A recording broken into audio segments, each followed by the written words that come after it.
Oke, selamat pagi Pak Doni dan juga teman-teman. Jadi kami dari kelompok 4, kami akan mempresentasikan analisa kami mengenai PT Indofood CBP Sukses Makmur Tbk. Jadi kami ada 5 orang di grup 4. Yang pertama ada Cesario Iriansyah, yang kedua ada Daniel Hamonangan, yang ketiga ada saya sendiri, Jurdi Tila, yang keempat ada Michael Hahijari, yang kelima ada William Kenneth.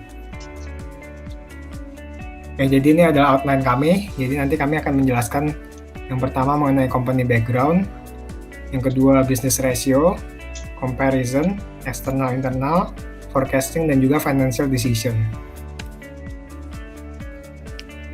Nah, untuk company background sendiri, PT Indofood CBP Sukses Makmur atau ICBP merupakan salah satu produsen produk konsumen bermerek yang terkemuka dengan kegiatan usaha yang terdiversifikasi antara lain mie instan, dairy, makanan ringan, penyedap makanan, nutrisi, dan makanan khusus, serta minuman. Selain itu, ICBP juga menjalankan kegiatan usaha kemasan yang memproduksi baik kemasan fleksibel maupun karton untuk mendukung kegiatan usaha utamanya. ICBP sendiri juga menawarkan berbagai pilihan produk solusi yang digunakan oleh konsumennya di segala usia dan juga segmen pasar, melalui lebih dari 30 merek produknya yang terkemuka. Banyak di antara merek-merek tersebut memiliki posisi pasar yang lumayan signifikan di Indonesia, didukung juga kepercayaan dan juga loyalitas dari jutaan konsumen selama bertahun-tahun. Nah, sebagian besar produk-produk dari ICBP juga didukung oleh jaringan distribusi yang baik, sehingga dapat memenuhi permintaan pasar secara tepat waktu dan lebih efisien. Kemudian kegiatan dari operasional ICBP juga didukung dari 60 pabrik yang tersebar di seluruh wilayah di Indonesia, sehingga ICBP sendiri senantiasa dekat dengan permintaan pasar dan menjamin kesegaran dari produk-produk dari ICBP sendiri. Di samping itu, ICBP juga hadir di lebih dari 60 negara di dunia. Kemudian untuk visi, misi, dan value, visi dari Indofood CBP Sukses Makmur adalah produsen barang-barang konsumsi yang terkemuka. Sementara untuk misinya sendiri, yaitu yang pertama, senantiasa melakukan inovasi, fokus pada kebutuhan pelanggan, dan menawarkan merek-merek unggulan dengan kinerja yang tidak tertandingi. Yang kedua itu menyediakan produk pilihan pelanggan yang berkualitas. Yang ketiga itu meningkatkan kompetensi karyawan, mulai dari proses produksi dan juga teknologinya. Yang keempat itu memberikan kontribusi pada masyarakat sekitar dan juga lingkungan. Yang kelima itu meningkatkan stakeholder value secara berkesinambungan. Untuk value dari Indofood CBP Sukses Makmur sendiri, yaitu dengan disiplin sebagai falsafah hidup, ICBP sendiri menjalankan usaha dengan menunjung tinggi integritas, saling menghargai, dan mendukung seluruh pemangku kepentingan secara bersama-sama dengan membangun kesatuan untuk mencapai keunggulan dan inovasi yang berkelanjutan. Nah, kemudian ini untuk sejarahnya ICBP, berawal dari grup produk konsumen bermerek atau consumer branded product, CBP. Nah, itu induknya itu adalah PT Indofood Sukses Makmur. Kegiatan usaha dari CBP ini dimulai dengan bisnis di bidang mie instan tahun 1982, di tahun 1985 kemudian grup CBP ini mulai kegiatan usaha di bidang nutrisi dan juga makanan khusus. Kemudian tahun 1990 mengembangkan kegiatan usahanya ke bidang makanan ringan melalui kerjasama dengan Frito-Lay Nederland Holding (BV) yang terafiliasi dengan PepsiCo. Kemudian kegiatan usaha di bidang penyedap makanan dibentuk pada tahun 1991. Nah, kemudian pada tahun 2008 ICBP memulai kegiatan usaha di bidang dairy melalui proses akuisisi Drayton Pte Ltd yang merupakan pemegang saham utama dari mayoritas PT Indolacto. Nah, di tahun 2009 Indofood melakukan restrukturisasi berbagai kegiatan usaha produk konsumen bermerek di bawah grup ICBP untuk membentuk ICBP. Sejak pendirian ICBP sebagai entitas terpisah, perseroan ini terus mengembangkan usahanya dan memperkuat kepemimpinannya di berbagai segmen pasar. Nah, kemudian di tahun 2010, ICBP ini tercatat di Bursa Efek Indonesia. Kemudian tahun 2013 memulai kegiatan usaha di bidang minuman. Tahun 2014 ICBP ini memasuki bidang usaha air minum dengan mengakuisisi merek klub dan memperluas kegiatan usahanya di bidang dairy melalui akuisisi merek Milkwat. Tahun 2018 ICBP mengakuisisi kepemilikan saham pada anak perusahaan bidang minuman dan juga produk kuliner, dan juga memperluas distribusi produk dari kegiatan usaha paper diapers. Nah, kemudian ini adalah Board of Commissioner dari PT Indofood CBP Sukses Makmur. Di sini Presiden Komisionernya ada Franciscus Welirang, Presiden Direkturnya ada Antoni Salim. Dan kemudian ini kalau dilihat dari IPO price-nya saat pertama kali muncul ini ada di harga 5.395. Kemudian IPO share-nya 1,17 miliar dengan jumlah IPO amount-nya sebesar 6,2 triliun. Nah, kemudian untuk sahamnya sendiri ini 80,53% dimiliki oleh PT Indofood Sukses Makmur (TBK), sementara untuk publik ada 19,47%. Nah, kemudian ini ada bisnis rasio. Nah, secara gambaran besar untuk laporan keuangan PT Indofood CBP Sukses Makmur (TBK) ini cukup baik, dinilai dari total aset dan juga ekuitasnya yang meningkat, serta total liabilitas yang cenderung stabil, juga dari segi net income dan juga revenue yang meningkat. Nah, kemudian kami juga membuat rasio-rasio keuangan dari PT Indofood CBP Sukses Makmur. Rasio-rasio itu meliputi rasio profitability, rasio likuiditas, rasio asset turnover, rasio solvency, dan juga rasio market. Nah, kemudian kami juga melihat rasio-rasio keuangan dari PT Mayora Indah sendiri. Nah, jadi ini adalah salah satu saingan terbesarnya dari PT Indofood CBP Sukses Makmur. Jadi di sini kami juga melihat rasio-rasio keuangannya seperti rasio profitability, rasio likuiditas, rasio asset turnover, rasio solvency, dan juga rasio market. Nah, kemudian kami juga melihatnya dari sektor industri terkait. Di sini ada 11 industri yang terkait food and beverage.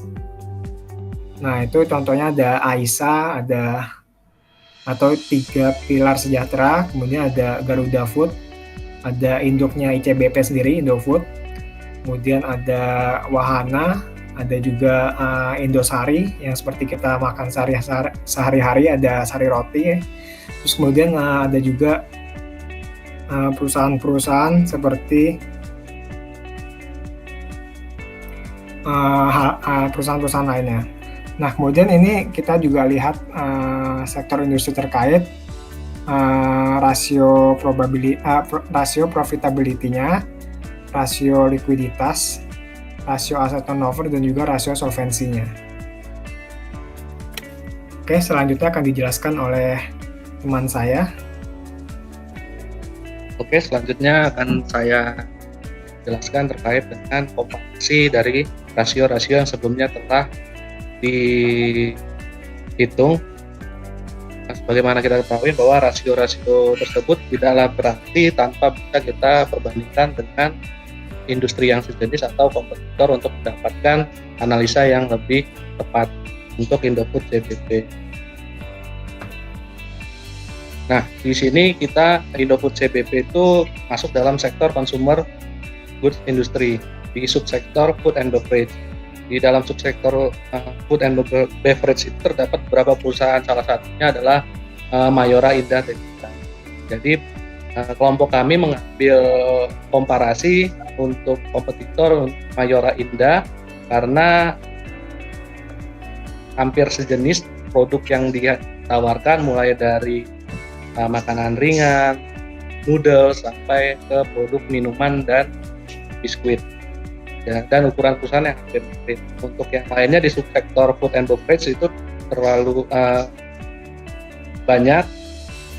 Sebenarnya saingan yang paling dekat adalah Wings Food dengan mie sedapnya, cuman untuk Wings Food belum TBK, jadi kita kesulitan dalam mengambil data komparasi untuk food. Next.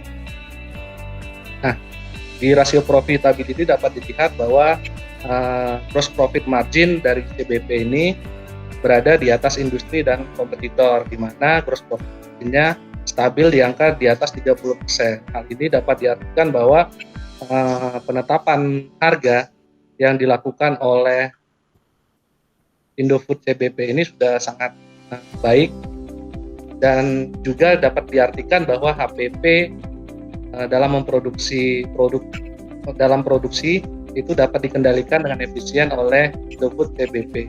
Dapat dilihat bahwa bahan baku produksi banyak yang terafiliasi dengan perusahaan yang berada di grup dan perkebunan yang mana dimiliki oleh perusahaan. Jadi mereka dapat mengontrol dan menekan Untuk operating profit margin, ICBP berada di atas rata-rata industri dan kompetitor. Hal ini juga mengindikasikan bahwa ICBP ini dalam menjaga fixed cost-nya itu dapat dengan efisien. Salah satunya dapat dilihat nanti di tingkat DER yang rendah, lebih rendah dari kompetitor dan industri, mengindikasikan perusahaan tidak mengandalkan pembiayaan atau financing untuk operasional perusahaan, sehingga bisa mengurangi beban pembayaran bunga untuk operating activities-nya. Selain itu, perusahaan mengandalkan jalur distribusi kepada pihak yang terafiliasi juga, sehingga dapat mengurangi biaya transportasi dan pergudangan perusahaan. Nah, dapat dilihat nanti di inventory turnover bagaimana perusahaan menjaga inventorinya supaya tetap stabil. Nah, untuk di net profit margin-nya juga berada di atas rata-rata industri dan kompetitor. Hal ini juga dapat diindikasikan bahwa perusahaan dapat dengan efisien dalam operasionalnya juga, dihubungkan dengan jalur distribusi dan tingkat inventory turnover perusahaan yang tadi sudah dijelaskan. ICBP ini mengindikasikan bahwa perusahaan tidak memerlukan tambahan aset tetap dalam bentuk gudang yang akan diapresiasikan sebagai pengurang earning-nya nantinya. Salah satu efisiensi yang lebih baik dibandingkan kompetitor dan industri yang lebih profit. Selanjutnya, di return on asset, ROA itu berada di atas rata-rata industri juga dan kompetitor.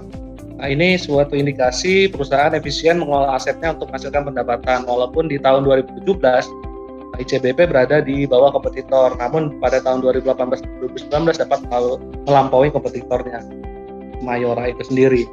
Untuk ROE-nya, ICBP berada di bawah rata-rata industri dan kompetitor, namun perbedaan tingkat ROA dan ROE-nya itu sendiri tidak jauh berbeda. Sebagai contoh, di tahun 2019 ROA-nya adalah 13,85, sedangkan di ROE tahun 2019 adalah 20,1. Hal ini bisa jadi indikasi bahwa ROE kompetitor, di mana ROE kompetitornya Mayora di 2019 itu 11,14, sementara ROE-nya 2 kali lipat dari ROA-nya sebesar 22,12. Nah, hal ini dapat indikasinya ROE kompetitor itu lebih tinggi karena terdapat pengaruh besar dari financial leverage dibandingkan ICBP. Hal ini nanti didukung dengan nanti data selanjutnya adalah DER kompetitor yang berada di angka 0,92 di tahun 2019 dibandingkan DER ICBP yang ada di angka 0,45. Ini terdapat pengaruh financial leverage di kompetitor. Tapi untuk ICBP masih bisa dikatakan bahwa ICBP ini merupakan perusahaan yang resikonya kecil baik bagi investor maupun kreditor dalam melakukan investasi dan menyalurkan kreditnya nantinya bagi ICBP. Selanjutnya, nah untuk di rasio turnover bisa dilihat bahwa total aset turnover si ICBP itu berada di bawah Mayora. Diartikan bahwa si ICBP ini tidak dibandingkan dengan kompetitor tidak memaksimalkan penggunaan asetnya. Namun kalau kita lihat dari inventory turnover si ICBP itu dibanding dengan kompetitor dan industrinya jauh lebih tinggi. Ini dapat mengindikasikan bahwa dapat kita lihat bahwa di sini perusahaan itu lebih berhati-hati dalam mengelola inventorinya terkait dengan efisiensinya juga sebenarnya untuk memaksimalkan asetnya. karena ini juga bisnis bahan makanan kan pasti ada kadaluarsa dan sebagainya. Strateginya ICBP ini melihat dari aset turnover dan inventory turnover-nya, dapat disimpulkan mereka itu berhati-hati dalam mengelola inventorinya. Jadi tidak memaksimalkan aset karena mengejar inventory turnover, karena ini bisnis food and beverage. Receivable turnover, untuk receivable turnover-nya juga lebih tinggi, lebih baik dalam menagih piutang dari penjualan. Hal ini setelah dicari informasi bahwa ternyata dia model bisnis penjualannya itu dengan melakukan distribusi ke entitas-entitas yang terafiliasi, jadi untuk penagihannya juga lebih gampang sebenarnya. Jadi sehingga receivable turnover-nya sangat efisien. Next. Nah, untuk di solvency rasionya dapat dilihat bahwa DER yang memiliki perusahaan itu jauh di bawah rata-rata industri dan kompetitor. Tadi yang seperti tadi dijelaskan bahwa komposisi utang perusahaan ini berarti lebih kecil dibandingkan dengan tingkat ekuitas perusahaan. Hal ini menggambarkan perusahaan lebih banyak dibiayain oleh ekuitasnya sendiri dibandingkan dengan utang. Kelebihannya bagi investor dengan melihat tingkat DER ICBP, perusahaan ini sebenarnya memiliki tingkat risiko yang rendah bagi shareholder. Karena misalkan suatu saat si perusahaan ini dilikuidasi, shareholder-nya itu masih mampu untuk dikembalikan porsi bagian yang telah diinvestasikan setelah melunasi hutang-hutangnya.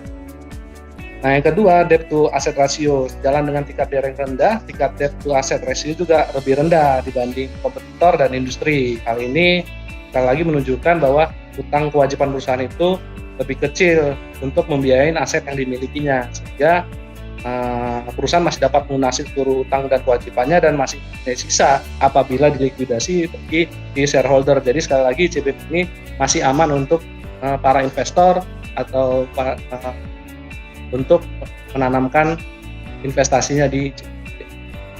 Next. Selanjutnya kondisi internal dan eksternal akan dilanjutkan oleh. Baik, berikutnya bagian posisi ICBP secara internal yang akan kami bahas melalui framework SWOT dan eksternal melalui interaksinya dengan supplier, customer yang akan digambarkan melalui Porter Five Forces.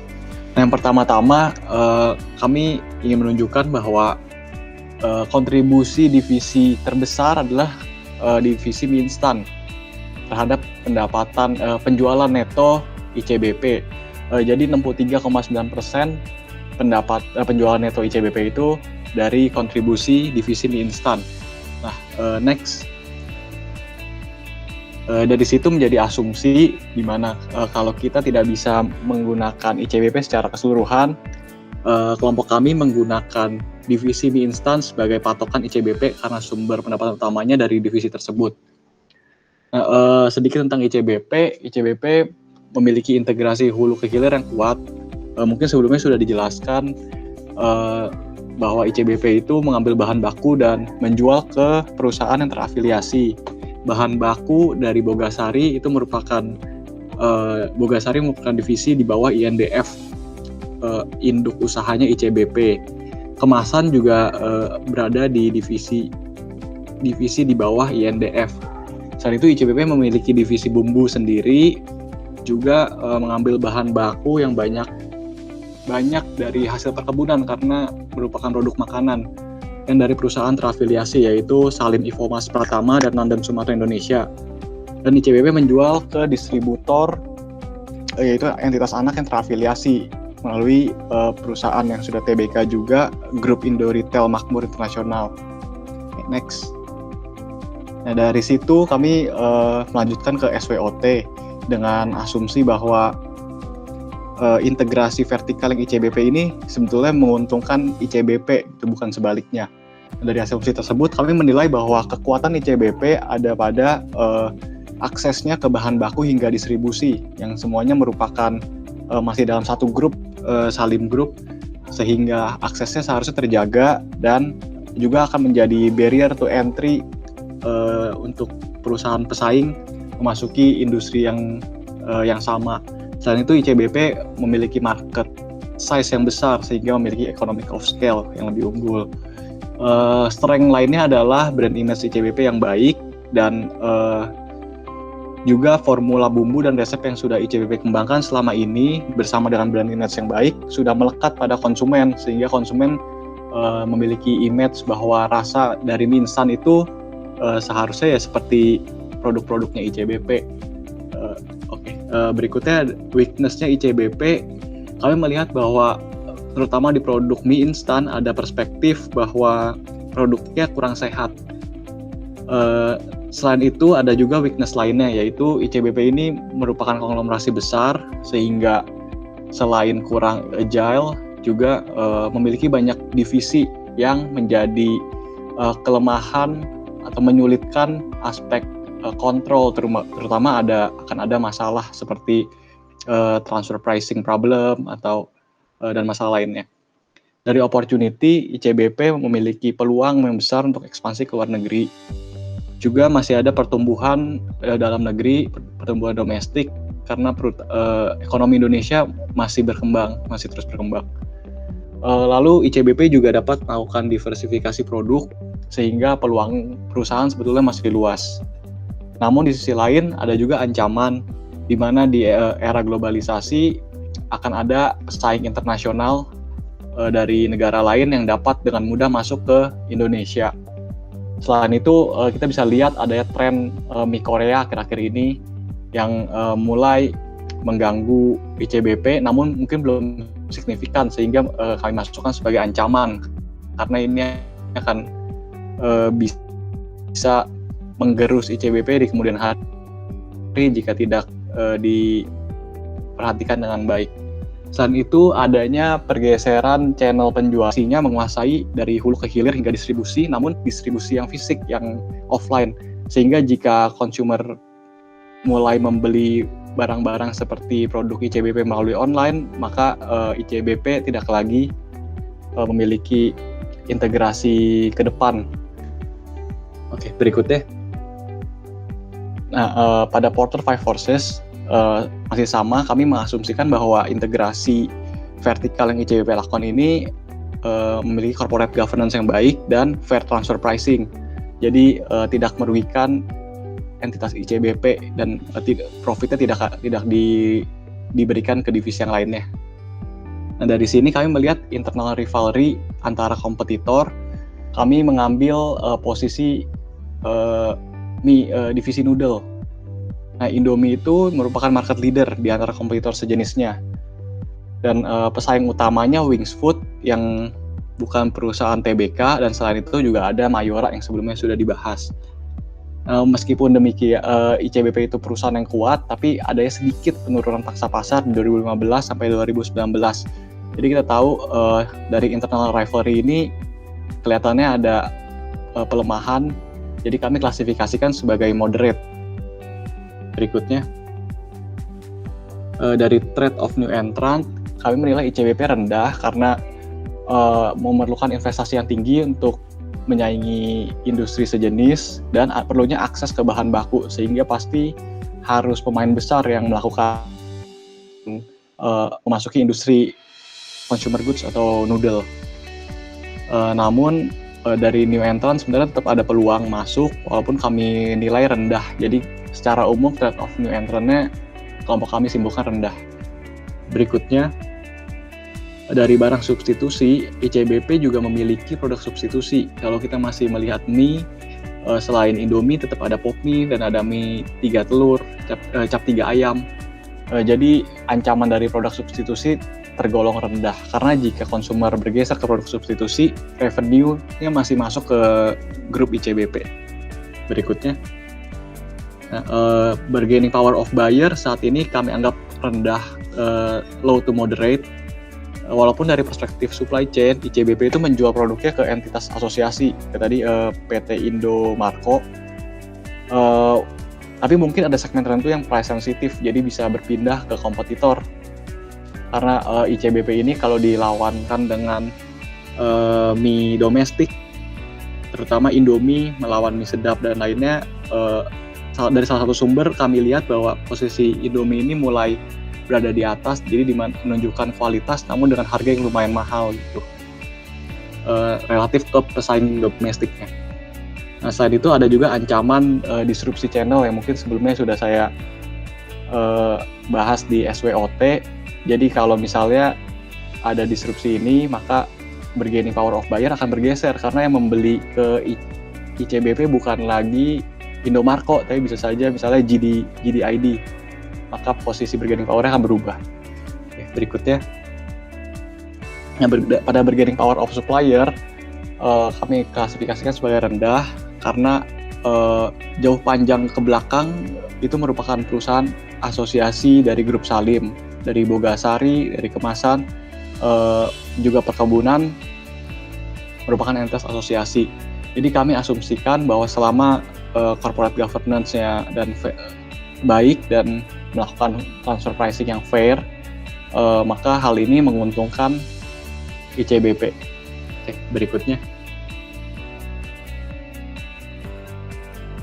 Selanjutnya akan masuk ke bagian forecasting, di mana kami akan memprediksi bagaimana performance Indofood ICBP pada tahun 2020, itu tahun selanjutnya.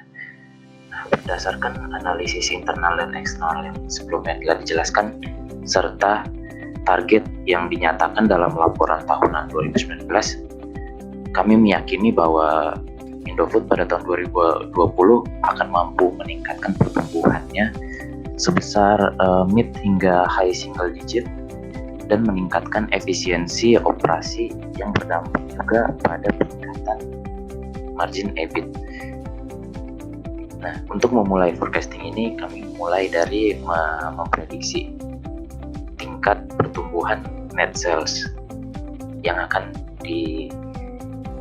mampu dicapai oleh Indofood.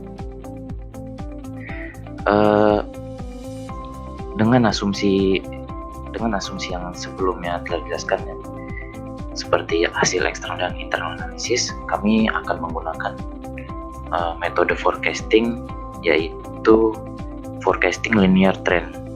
Itu berdasarkan tren dari performance tahun-tahun sebelumnya. Jadi kami menggunakan data tahun 2017, 18, dan 19 dan mendapatkan tren linearnya itu untuk tahun 2020 net sales-nya akan mencapai 45 triliun. Dari yang tahun sebelumnya 42 triliun. Dan peningkatan ini jika di percentage akan menjadi 7,5%.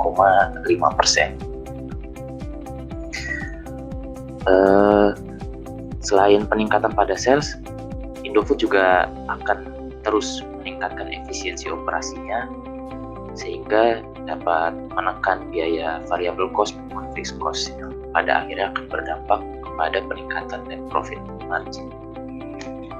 Selanjutnya,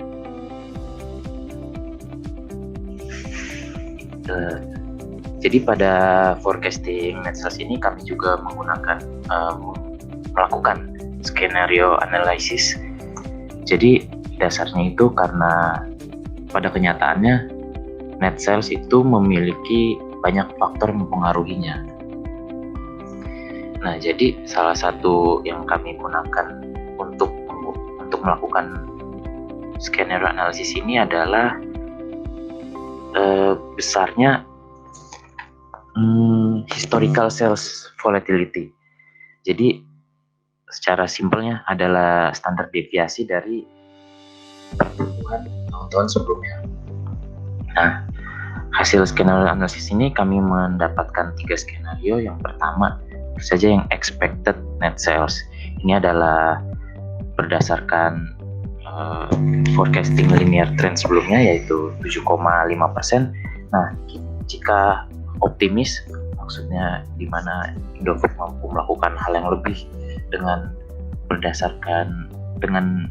cakupan standar deviasinya, Indofood mampu mencapai pertumbuhan pada tahun selanjutnya sekitar 89%.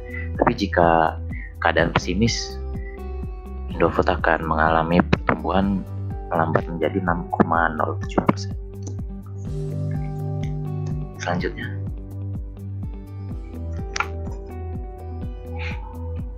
jadi kami menetapkan untuk untuk melakukan tahapan forecasting selanjutnya kami menggunakan yang expected net sales, yaitu di mana pertumbuhannya 7,48% sesuai dengan forecasting linear trend.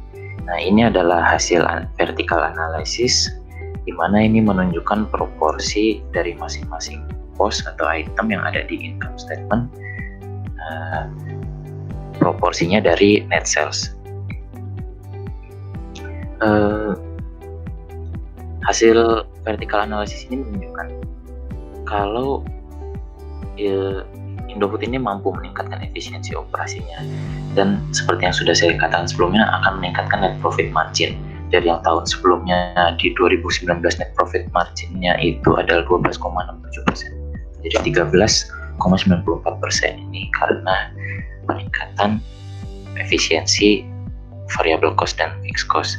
Selain itu kami juga menyajikan data dividen historical payout ratio dividen dari tahun 2014 sampai 2019, menunjukkan kalau tren pembayaran dividen oleh Indofood ini memang setiap tahun mesti dikeluarkan, tapi dalam cakupan rata-rata 40-50%. Tapi pada 2019 tahun lalu mengalami penurunan yang signifikan dalam dividen payout ratio menjadi 30%. Hal ini karena emang Indofood ini ingin melakukan suatu pertumbuhan sustainable yang cukup tinggi sehingga menarik return earning yang lebih besar dari sebelumnya. Tapi kami meyakini kalau tren selanjutnya akan kembali seperti normal. Jadi dengan menggunakan linear forecast trend itu kami memprediksi untuk tahun 2020 dividend payout ratio-nya adalah 41,6%. Selanjutnya, untuk tahapan selanjutnya dalam forecasting kami melakukan balance forecast di mana untuk tujuannya itu melihat discretionary fund finance, yaitu biaya yang diperlukan Indofood untuk mencapai pertumbuhan sesuai forecastingnya. Yang pertama, kami mengasumsikan item-item apa saja yang ada di balance sheet yang terpengaruh oleh net sales, dan kami menyimpulkan item-item yang berpengaruh terhadap net sales ini adalah cash and cash equivalent, account receivable, inventory, dan fixed asset. Kenapa fixed asset kami masukkan ke dalam item yang terpengaruh oleh net sales? Karena tadi kami mengasumsikan capacity yang dilakukan Indofood ini sekitar 90%. Dan jika kita hitung untuk full capacity 100%, sebenarnya masih mampu untuk memproduksi net sales sesuai dengan forecast yang kami tentukan. Tapi untuk menjaga kapasitas capacity production agar lebih menjaga fixed assetnya, kami akhirnya menentukan untuk tetap menambah fixed asset untuk menjaga capacity sebesar 90%. Lalu dalam hal liabilities ada akun payable dan akun expense yang terpengaruh oleh net sales. Sisanya kami asumsikan tidak terpengaruh oleh net sales sehingga tetap dari tahun 2019 ke 2020. Nah, untuk perhitungan prediction return earning kami menggunakan rumus yang tertera pada slide, yaitu projected sales kali income per sales kali 1 minus payout dividend ratio.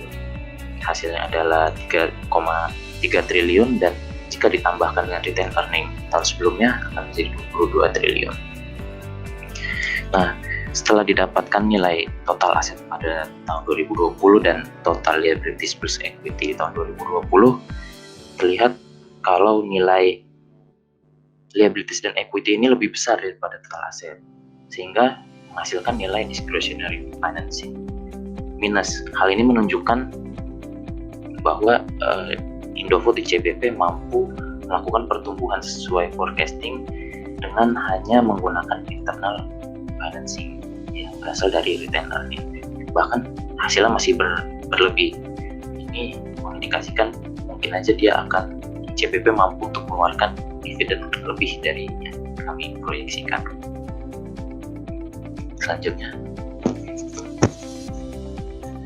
dengan hasil forecasting income statement dan balance sheet yang sebelum dilakukan, kami memprediksi untuk nilai ROA dan ROE pada tahun 2020. Nilai ROA dan ROE pada tahun 2020 lebih besar ya daripada tahun sebelumnya. Dan ini akan berdampak kepada internal growth rate dan sustainable growth rate. Dengan perhitungan dengan menggunakan rumus yang tertera pada slide, kami berhasil menghitung internal growth rate pada tahun 2020 sebesar 9,08% dan sustainable growth rate sebesar 12,19%. Keduanya ini lebih rendah dibanding tahun 2019. Kenapa? Karena retention ratio yang dilakukan oleh Indofood pada tahun 2019 ini sangat besar dibanding proyeksi yang kami lakukan tahun 2020. Selanjutnya, Oke, selanjutnya saya Michael akan menjelaskan tentang financing decisions. Jadi dalam menentukan pendanaan suatu perusahaan ada beberapa teori yang dapat digunakan dalam penentuannya. Teori pertama yang digunakan adalah pecking order theory. Yang pertama diciptakan oleh Donaldson pada tahun 1961 dan kemudian dipopulerkan oleh Myers dan Major pada tahun 1984. Teori ini menyatakan bahwa biaya pendanaan suatu perusahaan akan meningkat seiring dengan bertambahnya informasi asimetris yang diterima, sehingga perusahaan ini cenderung akan menggunakan sumber pendanaan dengan risiko seminim mungkin. Jenis sumber pendanaan yang digunakan ada 3, yakni yang pertama adalah internal fund atau dana internal. Ini merupakan opsi dengan resiko yang tergolong lebih kecil dibandingkan opsi-opsi lainnya. Dan pendanaan ini diperoleh dari laba operasional pada periode sebelumnya. Lalu selanjutnya ada debt atau hutang, di mana manajemen ini lebih memilih untuk menerbitkan surat hutang daripada membuat saham baru untuk dilepas. Dan pemilihan ini umumnya disebabkan karena cost of debt yang lebih rendah daripada cost of equity. Selain itu, pemilihan opsi debt ini juga menunjukkan bahwa perusahaan ini mampu membayar kewajibannya secara rutin, sehingga memberikan sentimen positif bagi masyarakat.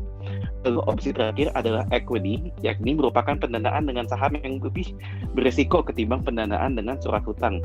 Dan ini juga dapat memberikan sentimen negatif kepada masyarakat bahwa perusahaan ini tidak dapat membayar kewajibannya secara rutin dan atau menghasilkan cadangan dari retained earnings untuk membiayai operasionalnya.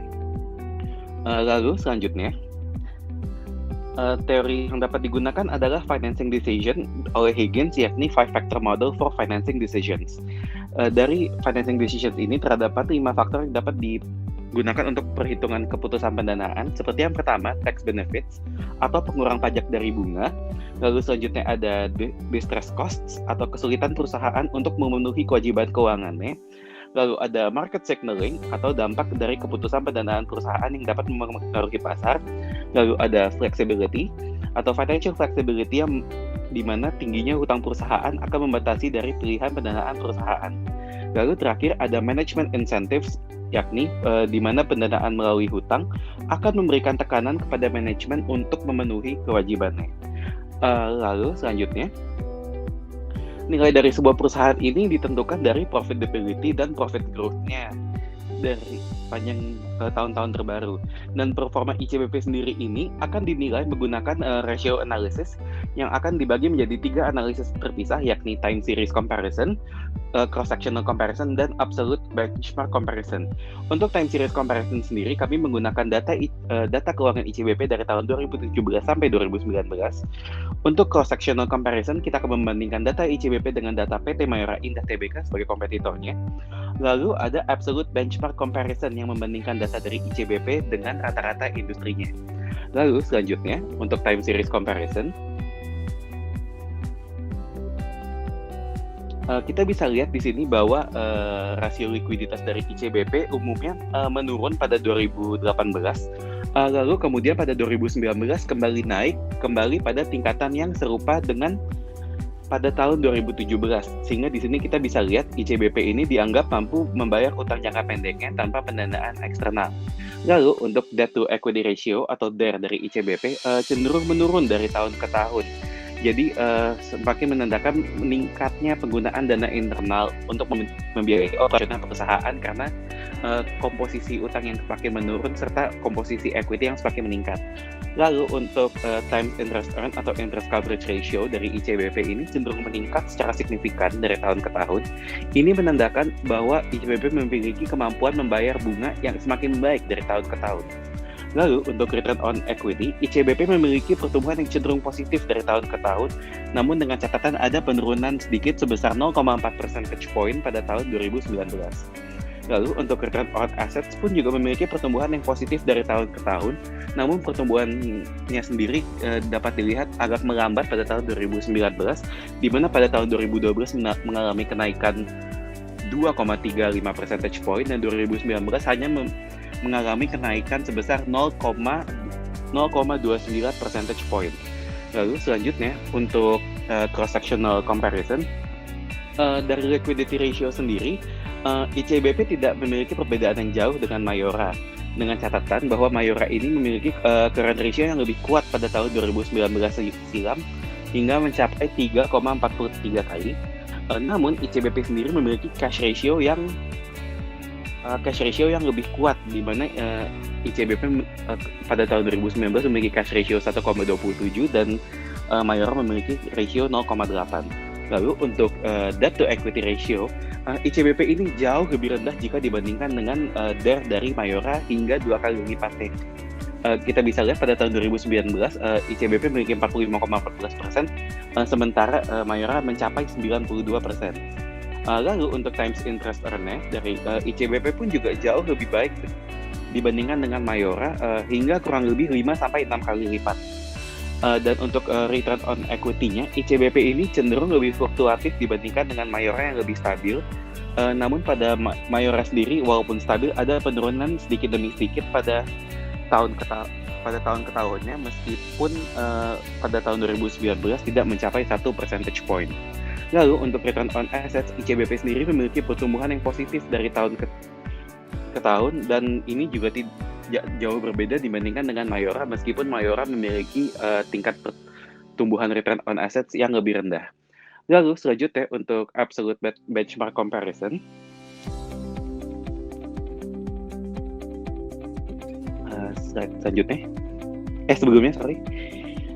nah kita bisa lihat di sini kalau liquidity ratio dari ICBP ini tidak jauh berbeda dari rata-rata industri. Namun untuk current ratio ataupun quick ratio itu sebenarnya masih di bawah dari industry average. Sementara cash ratio dari ICBP ini lebih kuat dibandingkan dengan rata-rata industri. Lalu untuk DER dari ICBP sendiri pun jauh lebih rendah dari rata-rata industri, hingga 2 kali lipat. Jadi sebenarnya DER dari Mayora sendiri cukup mencerminkan keadaan dari industri makanan consumer, sehingga Indofood ini merupakan memiliki performa yang cukup eksepsional. Dan untuk return on equity-nya, ICBP pun lebih baik dari rata-rata industri. Namun pada 2018 dan 2019 dia cukup membaik dan menjauh dari rata-rata industri dibandingkan dengan komparasi pada tahun 2017. Dan untuk return on asset sendiri, ICBP ini masih berada di atas rata-rata industri, di mana rata-rata industrinya pertumbuhannya masih 1 digit secara persen, dan ICBP itu mencatat pertumbuhan belasan persen dari 2017 hingga 2019. Lalu selanjutnya, untuk financing decision yang dapat diterapkan oleh ICBP sendiri, pada tahun 2020, forecasting yang kami lakukan memproyeksikan bahwa Indofood CBP Sukses Makmur ini akan memiliki penjualan yang meningkat 7,48% dari tahun sebelumnya menjadi 45,462 triliun. Sehingga seperti yang telah dinyatakan pada forecasting sebelumnya, discretionary funding yang dibutuhkan oleh ICBP ini sebenarnya adalah negatif 2,13 triliun. Jadi, untuk mencapai pertumbuhan yang ditargetkan, ICBP memiliki dana surplus dari retained earnings untuk membiayai aset pendukung proyeksi penjualan, sehingga ICBP tidak perlu mencari sumber pendanaan eksternal, baik itu dari utang ataupun dari menerbitkan saham baru. Oke, baik. Sekian presentasi kami dari kelompok 4. Jika ada kesalahan dalam presentasinya, kami mohon maaf sebelumnya.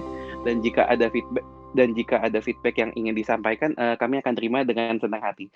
Cukup sekian presentasi dari kami. Saya dari kelompok 4 mengucapkan terima kasih.